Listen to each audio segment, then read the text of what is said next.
श्रीपाद श्रीवल्लभ चरितामृतसार अध्याय 39. श्री हनुमंतास भूमीवर अवतार घेण्याची श्रीपाद प्रभूंची अनुज्ञा. श्रीपाद प्रभूंनी काशीनगरात अनेक महापुरुषांना आशीर्वाद दिले. त्यांना हव्या असलेल्या योगसिद्धी प्राप्त करून दिल्या. ते ऋषी समुदायास उद्देशून म्हणाले, मी नरसिंह सरस्वती नावाने अजून एक अवतार घेणार आहे. मी पीठिकापुरी अदृश्य होऊन काशी क्षेत्री येण्याचे कारण हे महापुण्यक्षेत्र आहे. सिद्ध संकल्पाची येथे पूर्तता होते. मी दररोज गंगेत स्नान करण्यासाठी योगमार्गाने येत असतो. मी नरसिंह सरस्वती अवतारात येथेच संन्यास दीक्षा स्वीकारणार आहे. येत्या शतकात क्रियायोगाचे ज्ञान इच्छिणाऱ्या गृहस्थाश्रमी लोकांना बोध करण्यासाठी श्यामचरण नावाच्या एक साधकाला येथे काशीत जन्म घेण्याचा आदेश देत आहे. या वक्तव्यानंतर श्रीपाद प्रभू ऋषी संघाबरोबर योगमार्गाचे अनुसरण करीत बदरिकावनात येऊन पोचले. तेथे त्यांनी नरनारायण गुहेत अनेक शिष्यांना क्रियायोगाची दीक्षा दिली. तेथून ते 12 कोस अंतरावर असलेल्या उर्वशी कुंडाजवळ आले. ऋषी गंगेत त्यांनी स्नान केले. येथे 5000 वर्षापासून तपस्या करीत असलेल्या सर्वेश्वरानंद नावाचा महायोग्यास त्यांनी आशीर्वाद दिला. येथून ते नेपाळ देशात गेले. तेथे एक पर्वतावर श्रीराम नामाच्या ध्यानात मगन असलेल्या हनुमंतास श्रीराम, सीता, लक्ष्मण, भरत आणि शत्रुघ्न या सर्वांचे एकचित्रपणे दर्शन श्रीपाद प्रभूंनी घडविले. ते हनुमंतास म्हणाले, अरे हनुमंता, तू रामनामाचा किती कोटी जप केलास याचा अंदाज लागत नाही. इतक्या थोड्या काळात तू रामनामाचा एवढा महान जप केलास की चित्रगुप्ताला सुद्धा त्याचा हिशोब ठेवणे अशक्य झाले. श्रीपाद प्रभू हनुमंतास पुढे म्हणाले, तू कलियुगात अवतरित हो, जितेंद्रिय होऊन सर्वांना वंदनीय होशील. हनुमंताने विचारले, प्रभू, मी कोणत्या स्वरूपात अवतार घ्यावा ते मला सांगा. श्रीपाद प्रभू मंद हास्य करून म्हणाले, तू शिवांश रूपाचा रामभक्त हो. अरबी भाषेत अल म्हणजे शक्ती आणि अहम म्हणजे ती शक्ती धारण करणारा, म्हणून अल्लाह म्हणजे शिवशक्ती स्वरूप असा त्याचा अर्थ आहे. इतकी वर्षे सीतापती श्रीराम म्हणून माझी सेवा केलीस. आता यवन जातीच्या लोकांनी अंगीकार करण्यायोग्य असा शिवशक्ती स्वरूप अल्लाह नावाने माझी आराधना कर.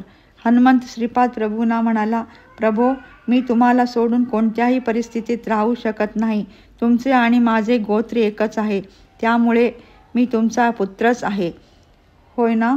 श्रीपादांनी मोठ्या प्रेमाने हनुमंतास आलिंगन दिले आणि म्हणाले, हनुमंता, तू देहबुद्धी सोडून दे, तू माझाच अंश आहेस.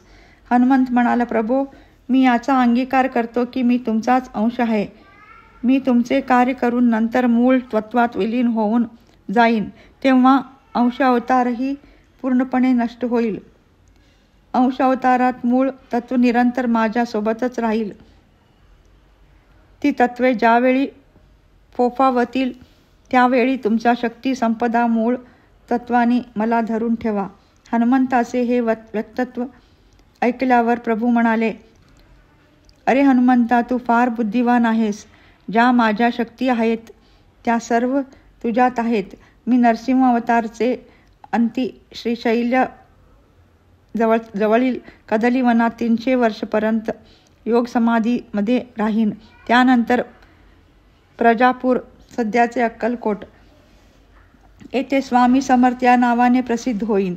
हा अवतार समाप्त करतेवेळी साई रूपाने तुझ्यात अवतरित होईन. त्यावेळी तू एका समर्थ सद्गुरूंच्या अवतारात प्रसिद्धी पावशील. त्यानंतर हनुमंत म्हणाला, प्रभू, मी तुमचा सेवक अल्लाह मालिक आहे असे म्हणत संचार करीन. मी तुमच्या स्वरूपात आणि तुम्ही माझ्या स्वरूपात बदलण्यास आपणातील अद्वैत सिद्ध होईल. यासाठी आपण मला दत्तप्रभूंच्या सायुज्यतेचा प्रसाद द्या. श्रीपाद प्रभूंच्या आदेशानुसार कालपुरुष त्यांच्या समोर हात जोडून उभा राहिला. श्रीपाद प्रभू म्हणाले, हे कालपुरुषा, हा हनुमंत कालातीत आहे. मी त्याला माझी सायुज्यता प्रसाद रूपाने दिली आहे. त्याला नाथ असे संबोधन देत आहे. आतापासून तो साईनाथ या नावाने संबोधन केला जाईल. आज दत्तजयंती साजरी करूया.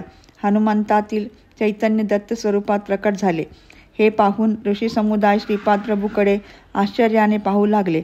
त्याच वेळी हनुमंताच्या शरीरातील जीवाणूचे विघटन झाले आणि त्यातून अनसूया माता प्रकट झाली. ती श्रीपाद प्रभूंना म्हणाली, बाळा कृष्णा, तू किती उत्तम मुलगा आहेस.